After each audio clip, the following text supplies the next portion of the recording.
Commençons ce module par quelques rappels sur le bilan et le compte de résultat. Le bilan est constitué de deux grandes masses, l'actif et le passif, de même montant. Les emplois qui figurent à l'actif sont égaux aux ressources qui figurent au passif. Le compte de résultat, quant à lui, fait apparaître les charges et les produits qui ont été enregistrés au cours de la période.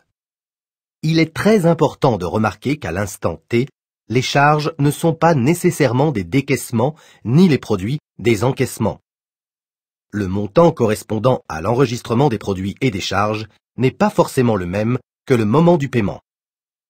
La différence entre les charges et les produits est le résultat de l'entreprise, bénéfice ou perte. Si le résultat est positif, c'est une ressource qui se retrouve dans les capitaux propres, au passif. La raison d'être d'une entreprise est de générer un résultat bénéficiaire.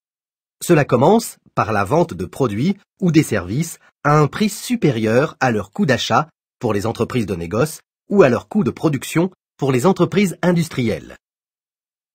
La survie de l'entreprise, quant à elle, dépend de sa capacité à faire face à des engagements financiers, c'est-à-dire de toujours avoir du cash disponible. Il semblerait alors y avoir un paradoxe, puisqu'une entreprise se trouvant dans une période largement bénéficiaire peut avoir une trésorerie à sec et donc risquer de mourir. Pour comprendre ce paradoxe apparent, il faut bien distinguer la notion de rentabilité de la notion de solvabilité, c'est-à-dire comprendre la différence entre le résultat et la trésorerie. La rentabilité vient d'un résultat positif, alors que la solvabilité vient d'une trésorerie positive. Résultat et trésorerie ne sont pas synonymes. Quelle est l'incidence du recouvrement d'une créance client sur les éléments suivants? Cliquez sur le mouvement concerné par cette opération. Le résultat n'est pas modifié. Le recouvrement de la créance client n'est ni une vente ni une consommation. Il n'y a donc d'impact ni sur les produits ni sur les charges.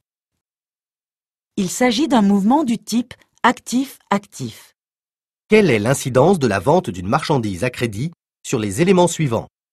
Cliquez sur le mouvement concerné par cette opération. La trésorerie reste stable.